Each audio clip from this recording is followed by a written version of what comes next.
విష్ణు గారు ఓకేనా? రెడీయా? విష్ణు గారు రెడీ సార్, శ్రీ విష్ణు గారు క్వశ్చన్ అడిగే ముందు నేను నేను క్వశ్చన్ అడిగే ముందు శ్రావంత్ గారికి వచ్చాను విషయం చెప్దాం అనుకుంటున్నా.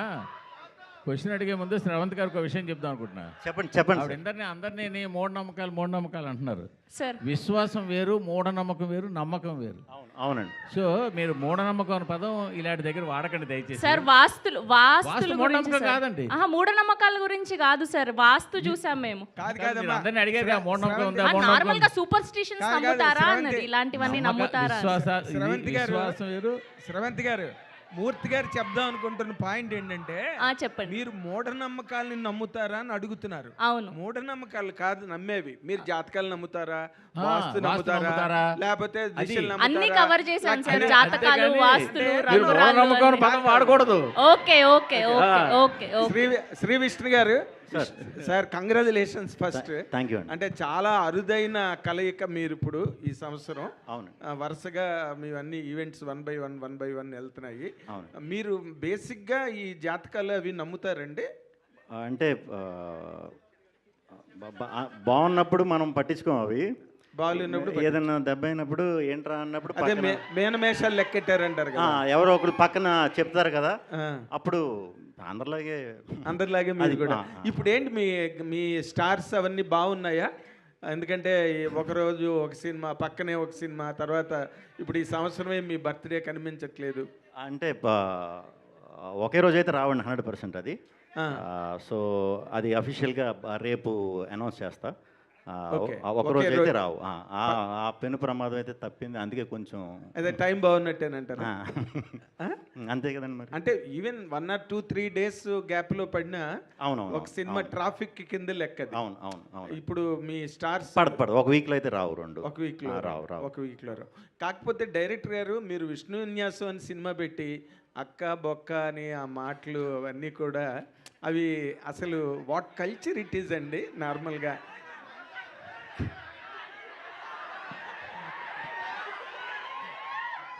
విష్ణు విన్యాసం అన్న మాట చాలా పవిత్రమైన మాట. డైలాగ్ ఓపెనింగే అమ్మాయి ఏమో మందు తాగి లేదండి. అంటే అంత మంచి కుర్రాడు, అంత మంచి పేరుతో ఉన్న బుద్ధిమంతుడైన కుర్రాడుతో కూడా నోట్లోంచి అలాంటి మాటలు తెప్పించిందంటే ఎంత పెద్ద శివంగో మీరు థియేటర్లో చూసి సాటిస్ఫై అవుతారు అంటారు కూడా. ఓకే, అయితే ఒక్క మాట అండి డైరెక్టర్ గారికి, పక్క పడతాయి అట్లీస్ట్ 1 week గ్యాప్ అయినా పెట్టుకుంటారేమో నాకు తెలియదు, మరి వాళ్ళ తాలూకా షెడ్యూల్ ఏంటో. మీరు హౌ కాన్ఫిడెంట్ ఆర్ యూ అండి ఈ సినిమా మీద? నేను చాలా కాన్ఫిడెంట్గా ఉన్నాను సార్. అంటే సూపర్ డూపర్ హిట్. నేను కాన్ఫిడెంట్గా ఉన్నాను. నా ఫిలిం అయితే డెఫినెట్లీ గుడ్ రిపోర్ట్స్ని డెలివరీ చేసేదని నమ్ముతున్నాను నేను. గుడ్ రిపోర్ట్స్ డెలివరీ చేస్తే ఈ రోజుల్లో సరిపోతుంది సార్. లేదు. బ్లాక్ బస్టర్ రిపోర్ట్ రావాలి కదా. ఆ రిపోర్ట్స్ డెఫినెట్లీ వస్తాయి సార్. బ్లాక్ బస్టర్ అవుతుంది. Fantastic, congratulation. Thank you sir. All the very best. Thank you sir. Vishnu గారు సార్, ఇక్కడ నాగేంద్ర గారు అడిగిన క్వశ్చన్ కంటిన్యూషన్. అంత ప్లెజెంట్ టైటిల్ పెట్టుకొని ఏ పోస్టర్ మీద కూడా తెలుగు అక్షరం లేకుండా చేశారేంటి? ఎందుకలా? మొత్తం తెలుగే పెట్టమని మొన్నే చెప్పాం, మళ్ళీ వచ్చినాయండి. అంటే మొన్న మేము రిలీజ్ చేసినప్పుడు కూడా ఇంగ్లీష్ ఉందంటే తెలుగు పెట్టిన అన్న, మరి మేబీ ఎందుకు మిస్ అయిందో ఈ హడావిడిలో మిస్ చేసినట్టున్నారు. తెలుగు టైటిల్ ఇంకా చాలా బ్యూటిఫుల్గా ఉంది. అది చూసే నేను అది పెట్టండి రా అని అన్నాను, అదే పెట్టండి అన్నాను, మరి సంహవ్ మిస్ అయ్యాం. ఓకే. ప్రొడ్యూసర్ గారు సో మీరు మీ ఫాదరు రాజమండ్రి నుంచి వచ్చి ప్రశాంతంగా ఉన్న జీవితంలోంచి ఇక్కడికి వచ్చి అల్లుడు అదుర్సంటూ కొంత పోగొట్టుకున్నారు, అరోమ్ ఖరా అని మరికొంచెం పోగొట్టుకున్నారు. ఎంత పోగొట్టుకుని ఉంటారు సార్ ఆ 2 సినిమాలకి? సార్ గట్టిగానే పోగొట్టుకున్నాం, కానీ విష్ణు విన్యాసం అంతా అది అంతా ఇచ్చేస్తే మేము కూడా అదే కోరుకుంటున్నాం, మొత్తం అంతా వెనక్కి వచ్చేయాలి మళ్ళీని అని చెప్పేసి. అవును సార్. కానీ అసలు ఎంత పోగొట్టుకున్నారు సార్ అల్లుడు అదర్స్లో? సార్ ఎంత పోగొట్టుకున్నా దీని మీద అయితే అంతా కవర్ అయిపోద్ది. మళ్ళీ నెక్స్ట్ ఫిలింతో మళ్ళీ మీ ముందుగా వస్తాను. ఓకే సరే అయితే సార్ శ్రీ విష్ణు గారు, అయితే ఈ వారం మీది ఒక సినిమా వస్తుందండి? ఒకటే 100%. మొత్తానికి సాల్వ్ చేశారు. అయ్యిందండి. అది 2వ సినిమా ఎప్పుడు వస్తుంది సార్? అది రేపు అఫీషియల్గా ఆ టీం అనౌన్స్ చేస్తుందండి. విష్ణు గారు సార్ ఇక్కడ సార్ సార్ విష్ణు విన్యాస్ అని టైటిల్ పెట్టారు కదా, సెన్సార్లో ఒప్పుకుంటారా? మళ్ళీ ఈ మధ్య అయిపోయిందండి, సెన్సర్ అయిపోయింది. ఏం అబ్జెక్షన్ ఏం చెప్పలేదుగా, దాటేసాం. దాటేసారు. విష్ణు గారు సార్ సార్ మీ సినిమా అంటేనే సెటర్లు పడిపోతుంటాయి. అవును. ఇండస్ట్రీలో ఈ వాస్తు గురించి నమ్మిన వాళ్ళు, జ్యోతిష్యం నమ్మిన వాళ్ళు, జాతకాలు నమ్మిన వాళ్ళు చాలామంది ఉంటారు. అవునండి, అవును. వాళ్ళ మీద కూడా ఏమైనా సెటర్ వేసే ప్రయత్నం ఏమైనా చేశారు? లేదు లేదు, అంటే ఈ క్యారెక్టర్ వచ్చి విపరీతంగా వాస్తు పిచ్చాడు, నమ్మకాలు ఇవన్నీ బాగా ఎక్కువ అనమాట. సో నమ్మని వాళ్ళ మీద సెటైర్లు ఉంటాయి కానీ నమ్మిన వాళ్ళ మీద సెటైర్లు ఉండవు.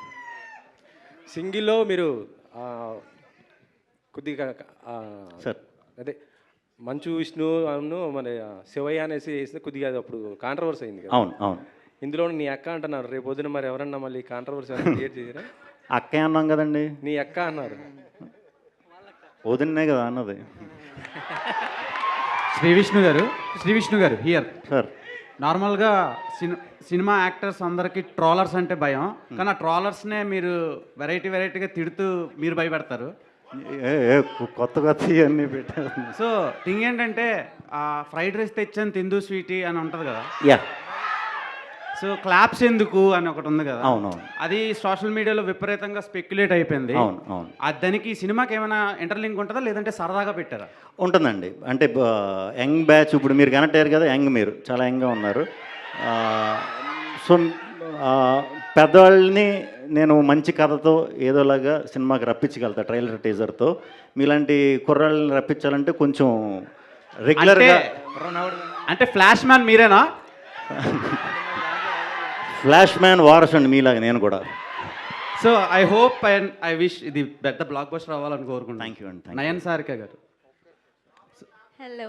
మీరు యాక్ట్ చేసిన సినిమాలన్నీ మంచి సక్సెస్ అవుతున్నాయి, ఎక్కువ యూత్ ఆడియన్స్ని గ్రాప్ చేస్తున్నారు. సో ఈ సినిమాలో ఎలా ఉండబోతుంది అండ్ ఫీమేల్ డామినెన్స్ ఎక్కువ కనిపిస్తుంది ఇందులో, సినిమా వరకు ఎలాంటి ఎక్స్పీరియన్స్ ఇవ్వగలరు? Yes, so this is, for me, I think it is once in a lifetime kind of character, and thanks to Maruti Garu, adi ichinanduku, and he believed in me, and I hope I have done justice, Maruti Garu. Yeah. So yeah, audience ante ఇది కా and I నుంచి చాలా డిఫరెంట్గా ఉంది, and definitely female oriented ఉంటుంది, కానీ ఇంకా చాలా ఉంటుంది. శ్రీ విష్ణు గారు, రతన్ గారు, మీరు మామూలుగా అసలు కామెడీ అనగానే ఇంకా కింగ్ ఆఫ్ ఎంటర్టైన్మెంట్ పెట్టున్నారు కాబట్టి కామెడీ అదరగొట్టేస్తారు. బట్ మీది వస్తాను ఇంకొక సినిమా వచ్చేసి అది కొంచెం థ్రిల్లర్ జోనర్ కదా. థ్రిల్లర్ అండి. సో ఫస్ట్ ఇదా అదా ఉంటుంది? ఇదే ఉంటుందండి. ఫస్ట్ నవ్వించి తర్వాత థ్రిల్ చేద్దామని. శ్రీ విష్ణు గారు సార్, ట్రైలర్ స్టార్టింగ్లో ఓట్కా వేడి చేస్తుంది అంటున్నారు, అదే సందేశం ఇస్తున్నారా లేకపోతే ఏంటి, వార్న్ చేస్తున్నారా? ఓట్కా వేడి చేయడం అనేది ఏంటి? మందు అనేది ఏదన్నా వేడేనండి ఒంటికి. అది ఏమన్నా ఇప్పుడు మందు యాంటీబయాటిక్ వేడి చేస్తుంది, కొంచెం కాఫ్ సిరప్ వేడి చేస్తుంది, అన్ని మందులు వేడే. ఓకే, వేడి చేస్తానే ఇంటిచ్చారు. హింట్. రతన్ గారు, సార్ మీ లక్కీ నెంబర్ ఏంటి సార్? లక్కీ నెంబర్ అని చూపించారు కదా, దీంట్లో 3 నెంబర్లు చెప్పారు కదా, మీకు లక్కీ నెంబర్ ఏం లేదా లైఫ్లో? లక్కీ నెంబర్ తెలీదు, 26 ఈ ఇయర్ అనుకుంటున్నాను. సో చూద్దాం. రతన్ గారు, సార్ రతన్ గారు, మీ మ్యూజిక్కి చాలామంది ఫ్యాన్ బేస్ ఉంది, చాలా మీ పాటలు అంటే చాలా ఇష్టపడతారు చాలామంది, మీ వర్క్ కూడా చాలా డిఫరెంట్గా ఉంటుంది.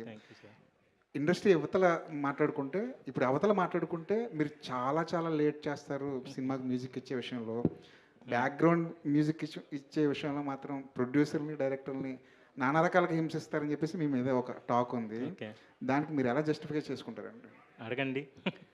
మీరు చెప్పండి సార్, తర్వాత ఆయన. యాక్చువల్లీ అది అలా లేదండి. నేను ఒక మూవీ స్టార్ట్ చేసి ఆ మూవీ ఎండ్ వరకు నేను దాంతోనే ఉంటాను. ఆ మూవీ ఎన్నిసేపు పోతుంది, ఎన్ని ఇయర్స్ పోతుంది అన్నది నా చేతిలో లేదండి, వాళ్ళతో తోడు ఉంటున్నా అంతే. ఇది నా డీలే గురించి బయట వస్తుంది. మూవీలో ముందు పిందు మాట్లాడతారండి, యాక్చువల్లీ అదిలో నమ్మకండి, అది ప్రమోషనే. యాక్చువల్లీ ఒక సాంగ్ చేయడానికి 1 వీక్ పైన పోతే ఒక మ్యూజిక్ డైరెక్టరే కాదండి, నేను 1 వీక్ పైన తీసుకోను ఏ మూవీకు. ఈ మూవీలో కూడా ఒక మెలడీ సాంగ్ అక్సెప్ట్ చేస్తారా లేదని భయంతోనే ఇచ్చాను. ఎందుకంటే మెలడీస్ ఇప్పుడు చాలా తక్కువ వస్తుందండి. అలా ఇచ్చినప్పుడు మారుతి గారు చేసినది ఒక 45 మినిట్స్లో ఒక సాంగ్ చేశాము. చేసి ఇది నచ్చుతుందా అన్నట్టు అడిగినప్పుడు ఇదే మన సాంగ్ అని చెప్పారు. దాని గురించి నా దగ్గర అట్లీస్ట్ 20 మినిట్స్ మాట్లాడారు. ఒక సాంగ్ బాగా ఉంది అని విష్ణు గారు మూవీకి వెనకాల ఎంతసేపు వాళ్ళు ఒకరొకరు తీసుకుంటున్నారు అనేది వాళ్ళకి మాత్రమే తెలుసు. బయట రూమర్స్ కూడా వస్తుంది, మనం అది పట్టించుకోకూడదు. ఎందుకంటే ఏదైనా సార్ రెహమాన్ సార్ మీద కూడా వచ్చింది, నా మీద వస్తుంది, మీ మీద వస్తుంది. మీరు మ్యూజిక్ డైరెక్టర్ అవ్వండి, మీ మీద వస్తుంది. విష్ణు గారు వన్ థింగ్ అబౌట్ దిస్, ఈ మూవీ కోసం వెనకాల మూవీ బాగా రావాలని కష్టపడిన మొదటి వ్యక్తి విష్ణు గారే. నేను చూస్తున్నా, బ్యాక్లో నుంచి చూస్తున్నా ఎంత ప్రయత్నం చేస్తున్నారు ఒక టీజర్కి, ఒక ట్రైలర్కి. మారుతి గారు అంత ఎఫర్ట్ పెడుతున్నారంటే అంత ఐడియాస్ అతను ఇస్తున్నారు. నేను అతన్ని సాఫ్ట్గా చూసి నేను కొంచెం డిఫరెంట్గా మాట్లాడుతున్నానని తప్పు అనుకోండి. నేను నిజాయితీ హానెస్ట్గా మనసు నుంచి మాట్లాడతాను. హీరో సార్ అలా లేదు, నాకు విష్ణు గారు as a technician he's a very great guy. నేను చూశాను ముందు ఎలా విష్ణు గారు స్టార్ట్ చేశారు, ఇప్పుడు ఎలా వైబ్ అయిపోయారు అని. సో నాకు మనసులో ఉన్నది సట్టైర్ మొత్తం అతను చేస్తున్నారు. సో మెనీ గుడ్ పీపుల్ ఇదిలో వర్క్ చేస్తున్నారు. మారుతి గారు, ప్రొడ్యూసర్స్. అక్సెప్టెన్స్ ఉన్నప్పుడు బయట రికగ్నిషన్ వస్తుంది సార్, అక్సెప్టెన్స్ లేనప్పుడు గాసిప్లు వస్తాయి. మన వర్క్ అక్సెప్టెన్స్ ఉంటే గాసిప్లు వస్తుంది. సో థ్యాంక్ యూ విష్ణు గారు, personally thank you so much sir. ఒక మ్యూజిక్ డైరెక్టర్ ఫోన్ చేసి సాంగ్ బాగుంది మాట్లాడడానికి ఒక పెద్ద మనసు కావాలి. ఏదో ఒక సాంగ్ వచ్చింది బాగుంది జస్ట్ మొగం ముఖార్థం చెప్పలేదు, మనస్ఫూర్తిగా చెప్పారు. థ్యాంక్ యూ విష్ణు గారు, you are a real hero. Vishnu గారు సార్, ఆయన రియల్ హీరో అంటున్నారు, మీరు హీరో మెటీరియల్ అంటే కోపం వచ్చింది మీకు. అంటే మీ ప్రతి సినిమాలోనే ఇందాక అంటున్నట్టు ఈ మీమ్స్ కానీ లేకపోతే ఇన్స్టాగ్రామ్లో వచ్చే ట్రోల్స్ కానీ చాలా ఎక్కువ యూజ్ చేస్తున్నారు, సక్సెస్ అవుతున్నాయి కూడా, ఆడియన్స్తో రెజొనేట్ అవుతున్నాయి. ఏదన్నా ఒక టీంలో ఒక సినిమాలో అలా జరిగిందంటే ఆ టీంలో ఎవరో ఉన్నారని అర్థం. బట్ కంటిన్యూస్గా మీ సినిమాల్లో జరుగుతున్నాయి. మీరేనా సీక్రెట్ ఇన్స్టాగ్రామర్? అలా ఇంక కాదండి. అంటే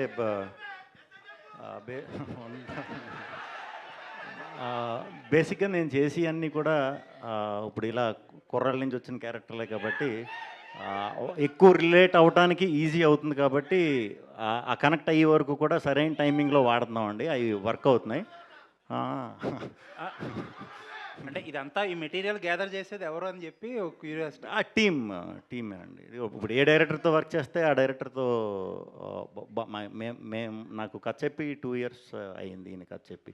అప్పటి నుంచి రెగ్యులర్ కలుస్తూ ఉంటాం కదా. సో ఎప్పటికప్పుడు అప్డేట్ అవుతా, ఇది ఇలా కాదు ఇలా చేద్దాం అనే టైంలో ఇలాంటి సెటైర్ కూడా ఆటోమేటిక్గా వచ్చేస్తుంది. ఈయన కూడా ఇప్పుడు ఫుల్ సెటైర్లో రెడీ అయ్యారు. రెడీ చేసేసారా? సార్ ఇంకొకటి, మీ కెరియర్ స్టార్టింగ్ నుంచి చూస్తే డిఫరెంట్ జోనర్స్ చేసుకుంటూ వచ్చారు. బట్ ఎక్కువ కమర్షియల్ సక్సెస్ అంటే మీకు ఈ కామెడీ జోనర్లో ఈ మధ్యకాలంలో సింగిల్ అయితే ఏంటి, అదే మీకు కెరియర్ బిగ్గెస్ట్ హిట్లు. బట్ ఇలాంటి టైంలో కూడా ఒక డిఫరెంట్ సబ్జెక్ట్స్ తీసుకోవడానికి ఏమైనా భయం వేస్తుందా? అంటే నాకు ఈ జానర్లోకి షిఫ్ట్ అవ్వటానికి ఛాన్స్ ఇచ్చి నాకు క్రెడిబిలిటీ ఇచ్చింది నాకు డిఫరెంట్ సినిమాయే. ఈవెన్ దో డిఫరెంట్ సినిమా చూసే ఆడియన్స్ కొంచెం కమర్షియల్ సినిమా చూసే ఆడియన్స్ కన్నా తక్కువ ఉన్నా కూడా వాళ్ళే నాకు ఇచ్చిన క్రెడిబిలిటీ. సో వాళ్ళని కూడా మ్యాక్సిమం మంచి కథ, డిఫరెంట్ కథ దొరికినప్పుడు ధైర్యంగా చేసేస్తానండి. డౌట్ అయితే ఉండదు. ఆడియన్స్ అయితే 100% సాటిస్ఫై అవుతారు. ఏదైతే ఈ కమర్షియల్ ఆడియన్స్ ఉన్నారో వాళ్ళు కొంచెం అది ముందే ప్రిపేర్ చేయాలి. సినిమా ముందే ఇది అందరికీ తీసిన సినిమా కాదు ఇది అని ఏదైతే జానర్ ఉందో దానికి స్టిక్ అయ్యి దాన్ని క్లియర్గా ప్రమోట్ చేసుకుంటే సరిపోతుందని. విష్ణు గారు, థ్యాంక్ యూ అండి. విష్ణు గారు, మాకు బయట చూస్తే మామూలు విష్ణు కానీ తెర మీద చూస్తే ఆ విన్యాసం అనేది చాలా అద్భుతంగా ఉంది. ఆ టైమింగ్ కావచ్చు అంతా కూడా. అసలే ఆ స్క్రీన్ ట్రాన్స్ఫర్మేషన్ అనేది బయట విష్ణుకి ఒకసారి యాక్షన్ చెప్పగానే కుర్రాళ్ళకి ఏం కావాలో ఆ టైప్లో వెళ్ళి చేయడం అనేది ఒక డైరెక్టర్కి సరెండర్ అవుతూ ఆ ఫన్ క్రియేట్ చేయడం అనేది సో ఎలా మేనేజ్ చేస్తారు? సో ఇక్కడ యూత్లో ఉన్నటువంటి పాయింట్ ఎలా క్యాచ్ చేస్తుంటారు? నేను యూతేనండి. సో ఏం లేదండి, అంటే తెలీదు అది. వన్స్ మా యాక్షన్ అన్న తర్వాత కొంచెం అన్నీ మర్చిపోవటం అలవాటు అయిపోయింది బాగా. సో ఆ ఫ్లోలో చేసేయటమే. ఫస్ట్ నుంచి కూడా ఎంటర్టైన్మెంట్ కాకుండా వేరే జానర్లు చేసినా కూడా కొంచెం బయట ఎలా ఉంటాను, స్క్రీన్ మీద ఎలా ఉంటాను చాలామంది మీలాగా అడిగేవారు. మేబీ అదే యాక్టింగ్ కదండి, ఇంకా అదంతే. అంటే ఇలా 2-3 సినిమాలు అంటే సామాజికంగా ఉన్న సింగిల్ ఇవన్నీ వచ్చాయి, ఒక టైప్ ఆఫ్ ఒక ఎంటర్టైన్మెంట్ వేలో తీసుకెళ్తాయి. సో ఇలాంటి 2-3 సినిమాలు వరుసగా చేసుకుంటూ వెళ్తే మీకు మొన్నటి రావచ్చు, చూసి ఆడడానికి ఒకసారి చూస్తే రెండోసారి చూస్తే బోర్ కొడుతుంది.